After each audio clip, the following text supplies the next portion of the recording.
Hello witchy people, welcome back to the Constead and my itty bitty little kitchen, which is a total mess at the moment. Don't forget to say hello to Alexander up there. You see, there he is. There's Alexander, the meerkat. Anyway, so today I'm going to do a bit of baking, and this is to go with my Sabbat Spicerack. So for Ostara, one thing I love to use is nutmeg, because it goes so well with eggs. And I thought, let's kind of mix that up a little bit and do nutmeg and chocolate. So I'm going to make some really lovely stodgy, almost fudge-like chocolate biscuits with nutmeg. Hopefully I'll get the recipe right, and I've forgotten my nutmeg. I've got to go and get my nutmeg. Nutmeg. Okay, so the first thing you're going to need is a couple of bowls. So in here, and I'm going to try and get this as Americanized as I can, because I have no idea about how, the difference in ingredients for American English. So I'm going to kind of I'll do it English, but then I'll try and explain what the ingredients are. So this is 60 grams of cocoa powder. And it's just 100% pure cocoa powder. It is not drinking chocolate. It's got no sugar, no additives. It is just cocoa powder. And it's just a cheap generic brand, nothing special. And like I said, 60 grams. And I'm going to add that to 200 grams of sugar. It should be caster sugar. I don't often buy caster sugar. It's normal granulated sugar, white granulated sugar, and that is 200 grams. So 60 grams of cocoa goes into 200 grams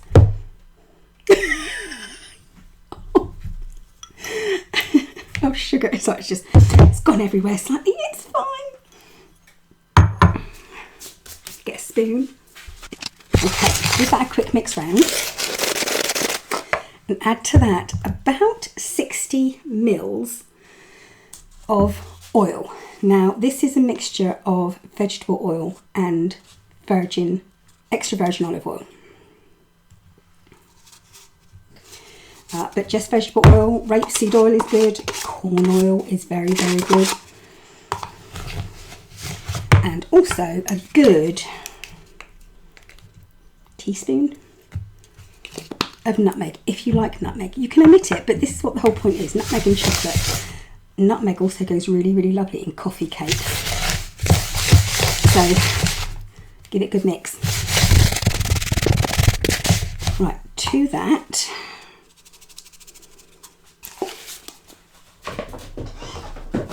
trying to keep it tidy as I work.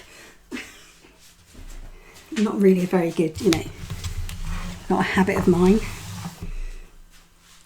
Right, so to the oil, the sugar and the cocoa, you want to add 2 large eggs, or 3 small ones, or 2.5 medium-sized ones. 2 large eggs. So what I'm going to do, these are just normal medium-sized eggs. I didn't get them direct from a farm. So they're not very large, and I'm not one of these posh people that can crack and can't do that. So I'm going to put my 3 eggs. Save the eggshells, don't forget. Like I said, I could be making lemon drizzle cake, which is another good one for a star, I think. So that's my 3 eggs, and that's 3 sort of small to medium eggs. So it might be a bit too much. I might leave out a little bit. Now you can add this bit by bit, or you can do it the lazy way. I'm going to save a little bit back from that. So there you go, 2 large eggs, and give it a good mix. in a minute I should be putting my oven on, but I can't because my oven is exceptionally noisy. Now you can whisk this with a whisk or just give it a good beating with a wooden spoon, just until it's well combined, and that's it. Right, next I have 180 grams of plain flour. I think okay, so this doesn't rise.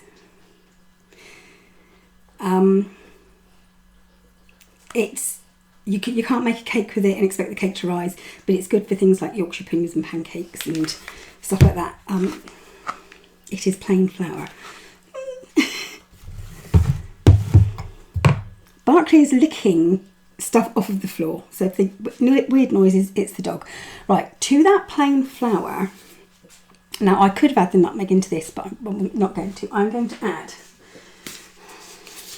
a little pinchy of salt, and I do mean about 1/4 of a teaspoon, hardly any. I don't, a lot of people add a bit more than that. I don't.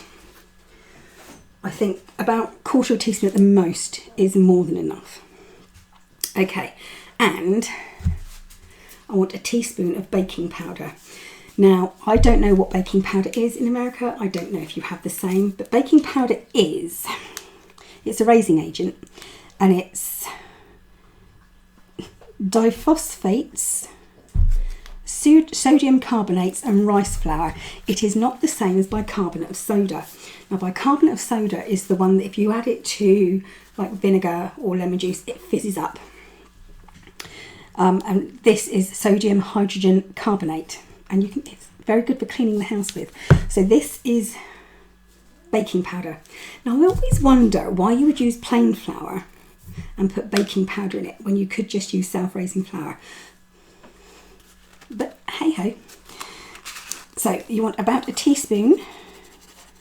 This is my idea of measuring, by the way. About a teaspoon of baking powder. Give that a little mix and then fold it in to your chocolate mixture.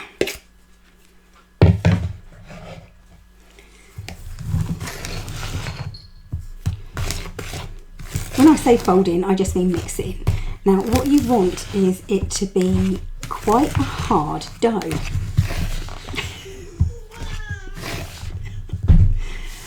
Hello. Meow. It's my CoCo bean. Meow. I know you want the T word, but I'm busy. That's treats to me and you, which I just said now, so okay. If this feels a little bit loose to you when it's fully mixed, pop it in the fridge for 10 minutes, 1/4 of an hour, and see if that firms it up a bit. But as you can see, it's quite a dry mix. Now, when you finish mixing it, you're going to need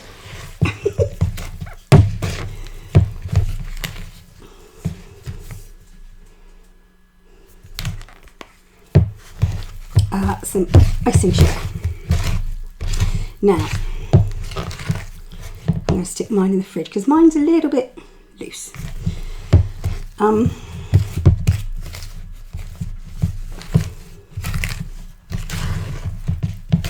Then what you're going to do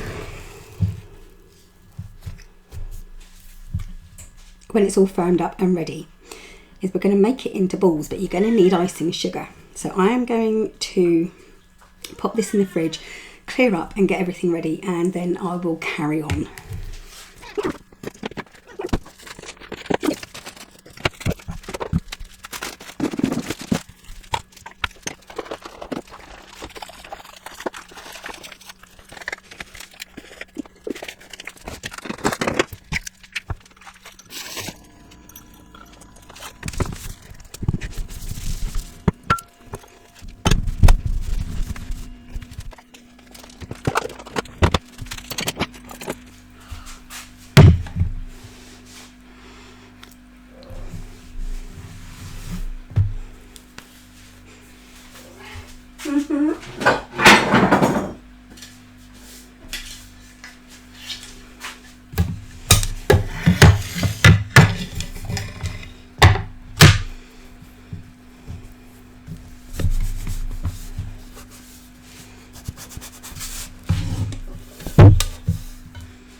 raining.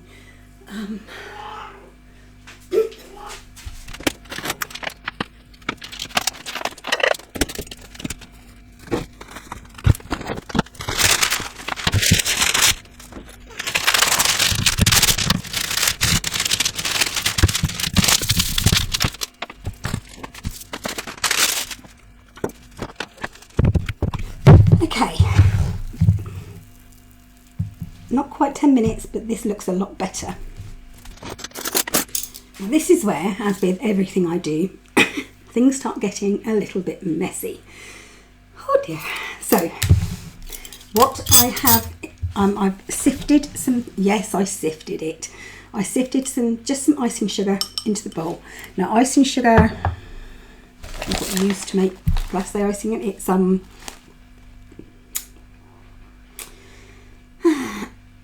icing sugar,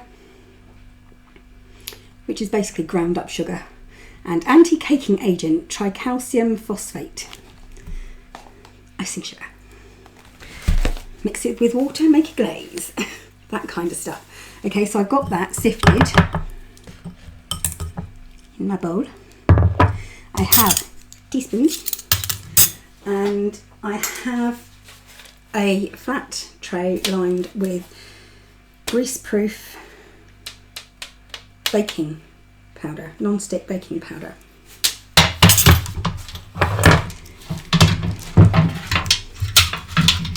Now, what we're going to do is, let's get you down a bit. Now, if you wanted to, you can freeze this. I would make it into the balls first and then freeze it if you can on the tray. And you can freeze it for a few weeks, it's fine.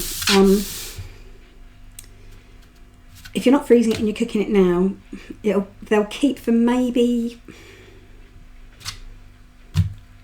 3 days, 4 days, 5 at a push in an airtight biscuit tin. So what you're going to do is you're going to take a teaspoon of your mixture, roll it in what should be your little cold hands like this. My hands are too hot. And when you've rolled it, drop it in your icing sugar.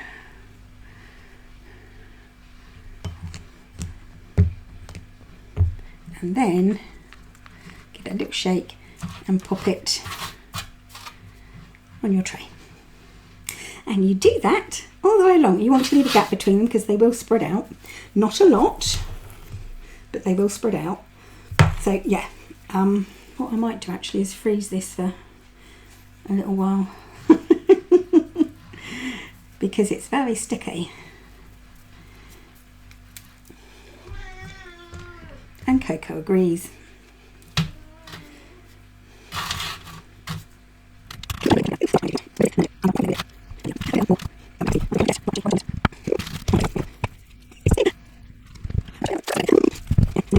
With your mixture that's hopefully a little, I think I shouldn't have put that extra bit of egg in.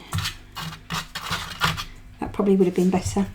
So yeah, 2 medium eggs I think should be fine. Hard to mix, but once it is mixed, it should be fine. Now I'm not sure how many I'm going to get out of here. Usually you can get, it varies, anything between 20 and 30. No, really, CoCo, absolutely. So if you want less, just make less. So yeah, what I would do is I would make them like this and then pop them into the freezer if you didn't want to bake them now.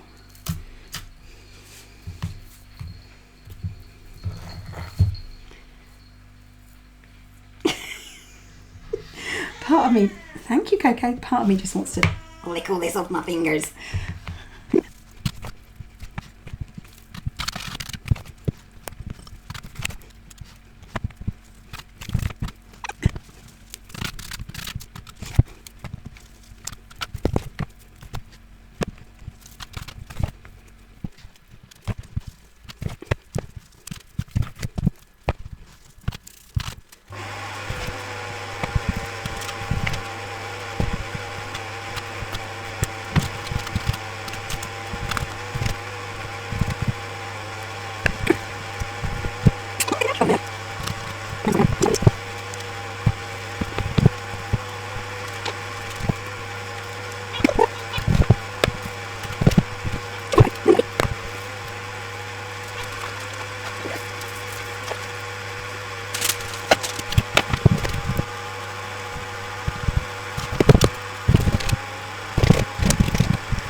Okay, as you can hear, my oven is on.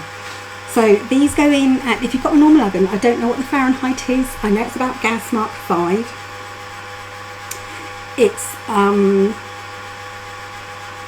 about 190 if you've got a normal oven. If you've got a fan oven, drop it down to 170, 175, something like that. Once your oven's heated up, pop them in there for 10 minutes, no longer. And when you take them out, they will look icky, but they'll be fine. Trust me on this. They will firm up slightly as they cool down, and as soon as they're cooled, you have them with a nice cup of coffee. Unless you're diabetic, and then you shouldn't. So when my oven's heated up, I'm going to pop them in there, set the timer for 10 minutes. 10 minutes, off we go, and then I'll be back again, because I'm just going to clear up the rest of this mess. So I'll be back in 10 minutes or so. Okay, 5 minutes to go, and I thought I'd add this little bit in. So these little soft fudgy biscuits are lovely to use up some of the store cupboard stuff you've got left over from Yule and the holidays. So it's great with cranberries. Leave out the nutmeg, stick in some cranberries, some fruit, as in stone fruit, you know, sultanas, raisins, currants, cherries. Oh, cherry, and just pop a cherry, a whole cherry, a glacé cherry in the middle of each one as you bake it. Oh, it's scrumptious. You can put chocolate chip bits in it, that would be another idea. So yeah, they're a really good way of just using up those little bits, which I should have done, because I've got cherries, cranberries, coconut, almonds, all sorts in my cupboard.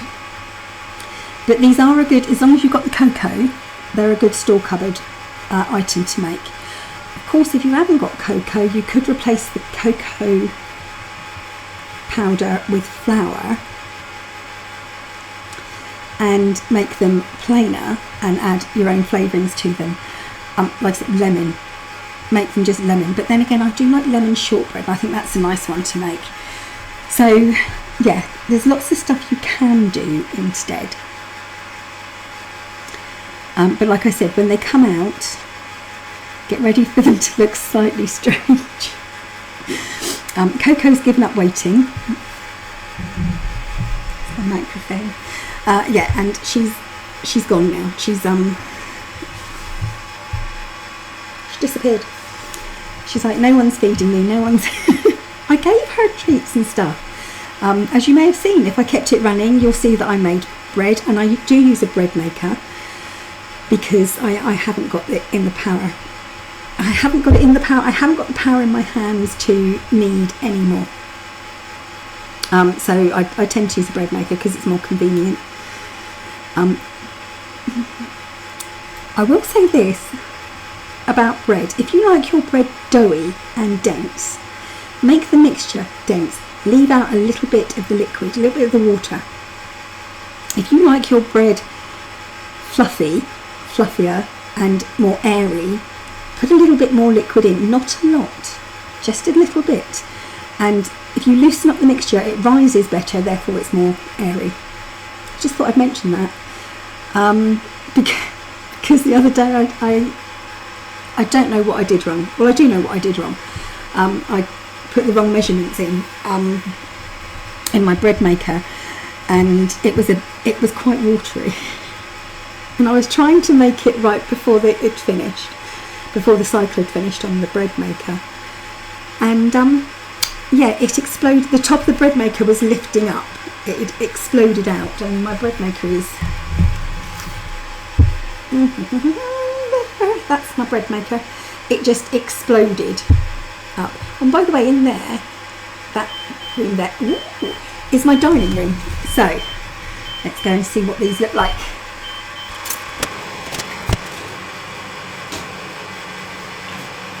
A little bit too close, but they should be alright.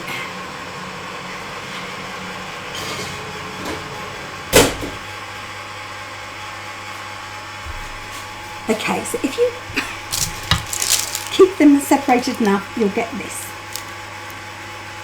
So they're a fair size.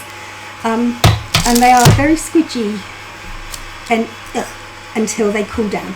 When they cool down, they're beautifully soft. I will show you this. See, this is the mistake that I made. They're all a bit too close together, but I love that cracked effect with the icing sugar. My oven is still on because I didn't have enough room to put my eggshells, and I like to dry my eggshells. Of course, if you boil your eggs, you don't need to put your eggshells in the oven. But if you don't, and you use your eggshells in baking, put them in the oven. Just to make sure that they, you know, no salmonella, nothing like that. So I'll give those 10 minutes. And what I'll do is when they're cooled down, if I've got time, I will I'll come back and I'll break one open for you to see.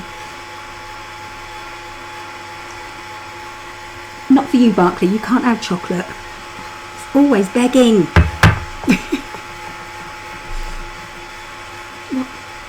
What? Come here. Come here then. Come here then. Come here. Come here. What? What's the matter? Come here. Ready? See? No chocolate for doggies. It's poison for doggies. The same as raisins, sultanas, currants, a lot of other things, but yeah. No chocolate for doggies. No. Wasting time. There we go. Okay.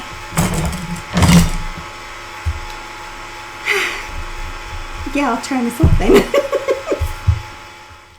They are cooled down. Ready? Da-da, da-da, da-da. There we go. And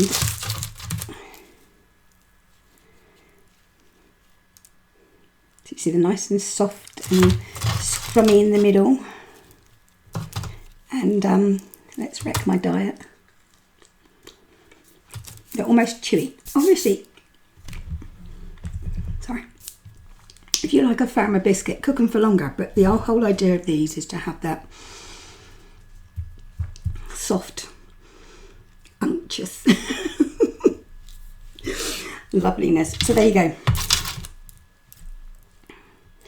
Weird biscuits. That's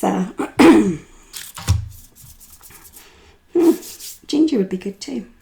Yeah. So there we go. And don't let the dog have any if you have chocolate. So that's it. I think the reason that I like using nutmeg at Ostara is it kind of represents to me it's new beginnings, and the emergence of new things. My voice is going. So there you go. That's it. I hope you enjoyed the recipe. The dog is licking my foot. And yeah, thank you for watching. Thank you for listening. And witchy people, I'll be back very soon. Bye for now.